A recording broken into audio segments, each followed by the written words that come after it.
Oh my gosh, Javi, what are you doing, my guy? We're going to break this situation down in just a second because Javier Baez, even though the Mets won yesterday, he kind of turned the entire night into a big fat L. Anyways, what's going on, everyone? It's Fuzzy. Welcome back to yet another MLB recap. We have a lot to talk about, so if this is your first time on the channel, don't be afraid to hit that subscribe button because we do this every single day, so it's the best place to be if you want to stay up to date on the game of baseball. And also, save yourself some money if you're going to any baseball games anytime soon. Use code Fuzzy on SeatGeek to save 20 bucks off. Now, as I've been talking, you've been seeing highlights of Bryce Harper. To me, he is the front runner to win MVP in the National League. I mean, probably tied with Fernando Tatis Jr. and Max Muncy and all of the other guys that we're going to talk about in today's video, but he has been a machine. Jesus Luzardo finally shows up, and the Mets, like we mentioned, even though they won the game, they took the L yesterday. Now, before we talk about the Mets as well as the walk-off home run, the only one from yesterday, I want to give a shout out to the Michigan Little League team for winning the Little League World Series over Team Ohio. It's always fun to watch the Little League World Series, one of my favorite events of the year, so shout out to those kids. I promise you guys, we're going to talk about the Mets right after these highlights. The Pirates versus the Cardinals.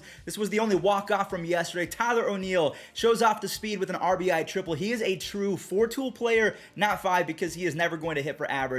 Harrison Bader shows off the Gold Glove defense. In my opinion, I think you have Bader and Miles Straw in both of their leagues leading the center field Gold Glove category. Susugo ties it up on a sacrifice fly, but Tommy Edman won't take no for an answer as he belts a two-run home run in the fifth, and then Arenado shows off the glove. I mean, he is just the best of the best when it comes to third basemen defensively. And then in the final inning, Yoshi leaves everything. He clears the entire stadium for a walk-off home run. He now has 5 home runs and 11 RBIs, not in his last 27 games, in his last 27 at-bats. I'm really hoping that the Pirates can be good sometime soon because they've been bad for a while. All right, so let's talk about the Mets game real quick because they did, in fact, win yesterday against the Nationals as Francisco Lindor showed off the insane baseball IQ as he causes a balk from Eric Fetty. Josh Bell, he ropes his 22nd home run of the year. He is very much having a comeback season. Not elite by any means, but he has been very solid. Javier Baez answers Josh Bell with the 2-run home run of his own,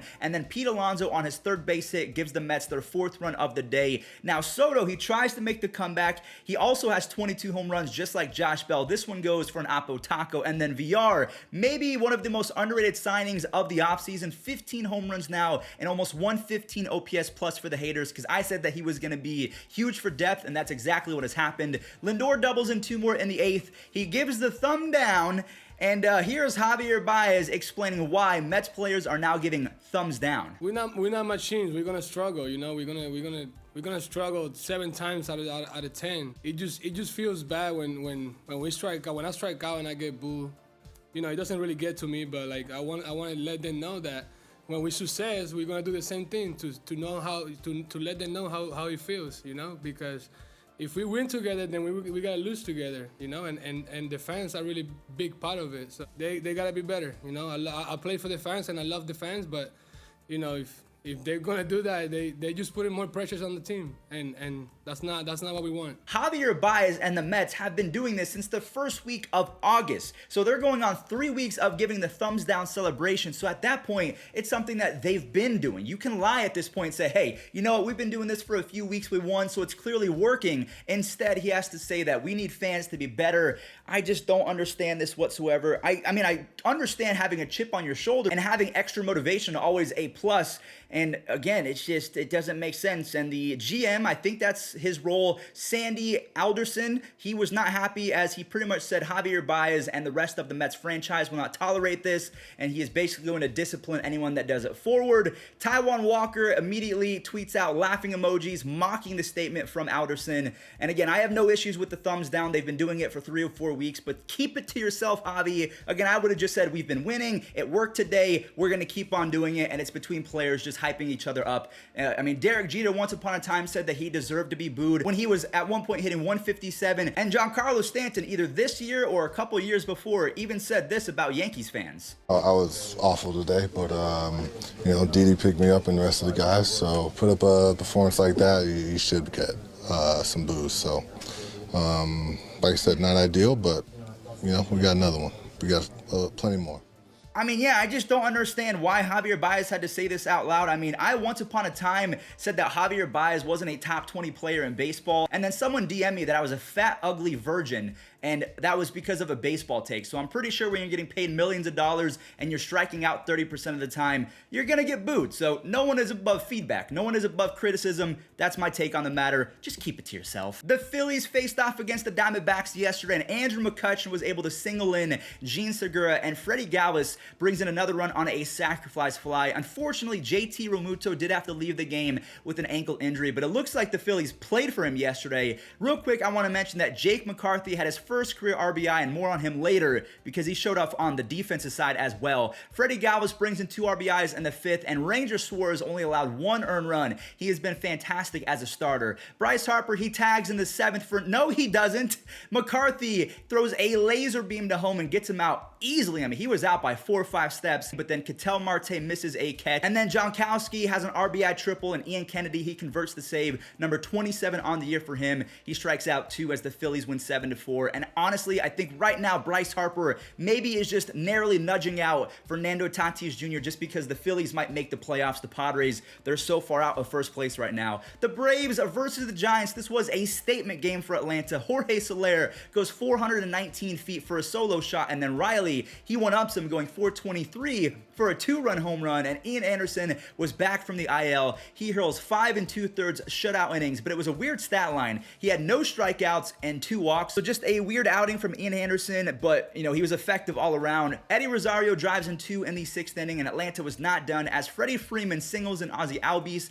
Ozzie Albies then hits his 23rd home run of the year, and I just want to mention Austin Riley. He's in the MVP conversation as well, along with Fernando Tatis Jr. You have Freddie Freeman in there. Austin Riley has a 4.5 WAR and a 135 OPS plus. So Tatis versus Harper versus Muncy versus Soto versus Riley. It's going to be crazy. Speaking of crazy, CJ Cron is Mr. August because he has gone crazy in the month of August. He has a 3-run tater in the 1st inning, his 10th of the month. He has 33 RBIs, and I don't think anyone is going to beat that for the remainder of the year. Cody Bellinger makes a Gold Glove play in the 6th inning to save a run, but Antonio Sensatella only needed 1 run because he threw 7 shutout innings, only 2 hits allowed, and had 5 strikeouts, only 1 walk as well. The Rockies, they have a nice little offensive core going forward, with Brendan Rodgers having a breakout season, same with Connor Joe. I like what they're doing. The A's versus the Yankees. Gio Urshela was activated, and he botched a play over at 3rd base, and then Mark Canha was able to beat out a double play as the A's go up by a run. Monty versus Blackburn was pretty solid. Neither starter allowed a single earned run. Yan Gomes and Matt Chapman, both of them commit errors, and that allows the Yankees to score a free run. And then Tony Kemp,